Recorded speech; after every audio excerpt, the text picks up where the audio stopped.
Warford.fr. Le Grand Matin Sud Radio. 5 questions pour tout savoir. Passement de jambes crochet à gauche, à droite, Kylian Mbappé. Mbappé avec ce livre ce matin, en tout cas on parle de lui, ça s'appelle Le Phénomène Mbappé avec Arnaud Herman. Bonjour. Bonjour. Vous êtes journaliste à l'Équipe, ce livre qui est aux éditions L'Archipel. Alors c'est très intéressant parce qu'on se dit toujours une espèce de biographie à 20 ans. Est-ce qu'il y a vraiment des choses à dire ? Bah oui, il y a quand même pas mal de choses à dire. Et il y a des choses à dire sur Mbappé depuis très très très petit, parce qu'on apprend dans votre livre qu'il chantait déjà la Marseillaise avec le t-shirt de l'équipe de France à l'âge de 6 ans. Oui, très, très tôt, on va dire qu'il a eu... D'autres ont des révélations ou se voient embrasser des carrières. Oui. Lui, très tôt, alors il a baigné dans un milieu sportif, mais très tôt, il s'est senti... Oui, sa mère a joué au hand, oui. en première division à Bondy. Son papa est un éducateur sportif et surtout dans le football, qui a formé beaucoup de joueurs qui ont joué ou qui jouent en première division, en Ligue 1 maintenant. Et donc, Kylian Mbappé, lui, très jeune, a su... Évidemment, c'est lié à son environnement, a su qu'il serait ou voulait être footballeur professionnel. Alors, il a dit qu'il serait ballon d'or, il a dit qu'il jouerait en équipe de France, il a dit qu'il irait au Real Madrid. Pour l'instant, qu'il irait au Real Madrid aussi, depuis qu'il est son tout entourage, à tout petit. Il a dit qu'il jouerait la Coupe du Monde. Donc, pour l'instant, il valide les principales étapes. Et effectivement, à l'école, je crois que je le dis dans le livre, à son maître en CM2, un certain Marc Da Silva, il disait, vous verrez, moi je serai ballon d'or, je serai ballon d'or. Ouais. Et c'est pas simplement une parole d'enfant, puisqu'on voit bien qu'aujourd'hui, il a construit les choses et il chantait la Marseillaise, la main sur le cœur. Ah oui, 4-5 ans. Avec son 6. petit maillot de l'équipe de France. Vous dites aussi que c'est le roi de la communication, c'est-à-dire que vous parlez de sa famille qui est extrêmement structurée, donc il a son bac, culturellement parlant, on l'a vraiment ouvert, on lui a donné toutes les bases, en tout cas d'un enfant classique, et aussi les bases de football, mais il y a une communication autour de lui qui est assez hallucinante et depuis très très longtemps. Oui, c'est un enfant qui est programmé, ça c'est évident. Programmé déjà parce qu'il y a un terreau en lui, il y a un talent fou. Inné, évidemment. Mais derrière, ce talent a été identifié par Kylian, mais aussi par ses parents. Et ils ont construit quelque chose autour de lui pour en faire un énorme champion. Peut-être un des plus grands, on le verra, l'avenir nous le dira. Mais en tous les cas, ils ont déjà construit quelque chose de très fort. Ils ont été guidés aussi par son demi-frère, Girès Kembo, qui est à Rennes et qui est parti jouer effectivement à l'étranger. Tout à fait. Et ce garçon a servi de modèle, a servi un peu de poisson pilote aussi au Mbappé pour voir comment évoluer dans le monde professionnel, même si très doué techniquement, un peu comme Mbappé. C'est vrai. Tout à fait. Un très bon joueur qui n'a pas eu peut-être la même carrière, mais déjà parce qu'il est parti dans des championnats un peu exotiques, si je peux parler ainsi. Et donc Kylian, il a été préparé et autour de lui, il y a toute une structure. Effectivement, vous l'avez dit. Il y a évidemment sa maman qui gère tous les à côté sportifs, le papa qui est très centré sur le football avec Girès Kembo, son demi-frère.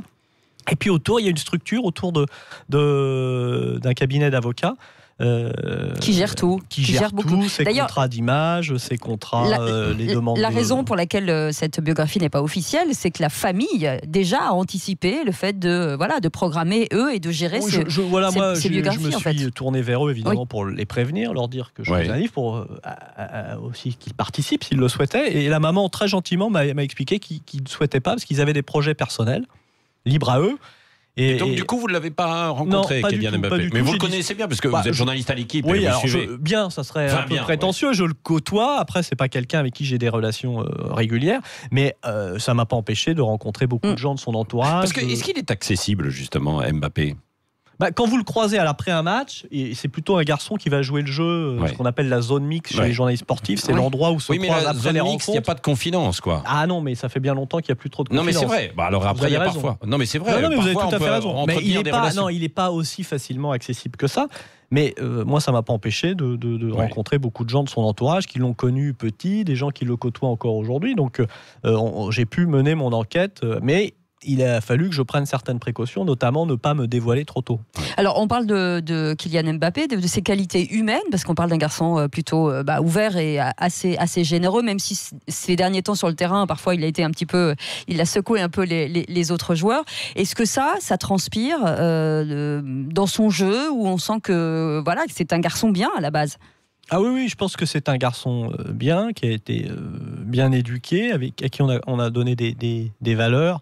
de travail, mais aussi de respect des autres. Après, la notoriété, ce qu'il est devenu aujourd'hui, c'est un phénomène mondial, Kylian Mbappé, qui est en train de le devenir de plus en plus.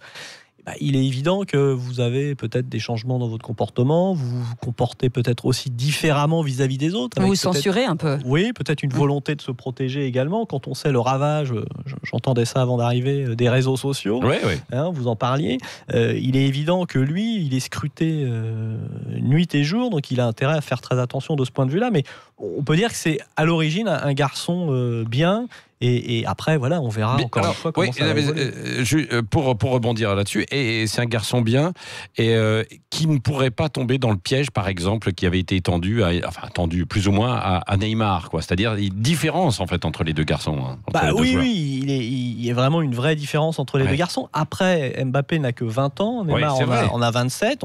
Il faut voir un peu l'évolution aussi de sa carrière de joueur, de sa carrière d'homme. On va dire l'écueil qui se présente à lui, c'est qu'il est très haut, très vite, plus haut que la plupart, même que quasiment tous les joueurs avant lui.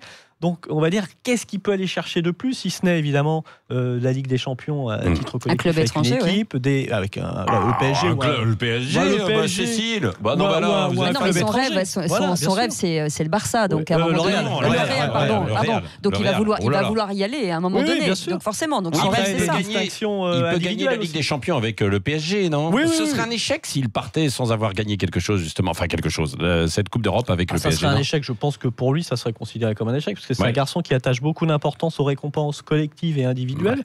Donc lui, il veut gagner. C'est pour ça qu'on peut imaginer qu'il souhaite qu'un garçon comme Neymar reste, même s'il a évoqué ses envies de départ. Est-ce qu'ils s'entendent bien ? Oui, on va dire qu'il y a une entente cordiale. Après, de façade. Oui, peut-être un peu. Ils jouent avec leur relation quand ils se voient tous les deux. Vous les voyez souvent arriver à l'entraînement ensemble. Ils échangent. Ils ont une complicité, mais qui est, on va dire, très ostentatoire dans l'intimité du vestiaire. On ne peut pas dire qu'ils ne s'entendent pas, mais ils ne sont pas si proches que ça, il ne faut pas se mentir non plus. Après, Mbappé, lui, il est là pour gagner. Donc il veut gagner à tout prix, et gagner à tout prix dans son esprit, c'est plutôt avec Neymar que sans Neymar. En tout cas, tout est prévu, puisque dans la clause de son contrat au PSG, il y a une prime pour le Ballon d'Or, tout est anticipé. Est-ce que si Zidane ne s'était pas proclamé si tard, est-ce qu'il serait parti finalement Kylian Mbappé du PSG ? C'est certain qu'il a regretté sa sortie peu de temps après l'élimination contre Manchester United. Il a envoyé un message sur TF1 en l'occurrence, en disant moi je serai au PSG la saison prochaine. Patatras, c'était un dimanche, le lundi, le Real Madrid officialisait le retour de Zinedine Zidane. Et chez les Mbappé, on s'est dit l'arrivée de Zidane change quand même un peu la donne. Et mince, on a peut-être parlé un peu trop tôt. Mais voilà, après il a 20 ans, il peut refaire une année au Paris Saint-Germain et partir ensuite au Real ou ailleurs. Oui, vous parliez justement de phénomène, et c'est le titre de votre livre qu'on va s'arracher en fait pour le lire. C'est hyper intéressant, lisez-le parce que évidemment, vous allez apprendre plein de choses. Tout le monde est passionné, qu'on aime ou qu'on n'aime pas d'ailleurs le football Mbappé. Il y a alors c'est pas un article, mais dans l'équipe en fait ce matin, il y a une pub qui est exceptionnelle, avec c'est une pub pour une marque de montres, et il y a qui évidemment, il y a Pelé et Mbappé. Oui. Et là, on les compare un petit peu d'ailleurs. Vous les comparez. Le parallèle en fait est évident. Il est évident. 17 ans, ils émergent tous les deux, etc. Il est évident, et puis on va dire que ce parallèle nous a été presque offert sur un plateau par Pelé, qui lors du mondial en Russie a fait de Mbappé son héritier, son successeur, ce qu'il n'avait jamais fait précédemment, même avec des joueurs brésiliens. Et donc ils ont été réunis. Alors c'est un peu le hasard, même s'il n'y a jamais trop de hasard dans le business, mais ils ont été réunis par une marque de montres. Là c'est pas un hasard, à mon avis. Et là effectivement, le lien entre les générations, il pose aujourd'hui. Vous lirez aussi ce qu'on a tendance à oublier, que grâce à Kylian Mbappé, la ville de Bondy est devenue la ville des possibles, puisque économiquement les retombées sont aussi très importantes, et ça on oublie de le dire aussi. En tout cas, merci Arnaud Herman d'avoir été avec nous. Merci. Ça s'appelle éditions L'Archipel. Mbappé, le phénomène. Lisez-le parce que franchement c'est passionnant, on apprend plein de choses. En tout cas, moi je ne l'ai pas lu puisque vous ne m'avez pas prêté le bouquin. Non, je vais vous le vendre. Je peux vendre combien, Arnaud ? 52 €. Je vais vous le vendre 52 €. Je vous le dédicace, il aura un peu plus de valeur. 1500 boules. Allez, c'est vendu. Allez, je vous embrasse.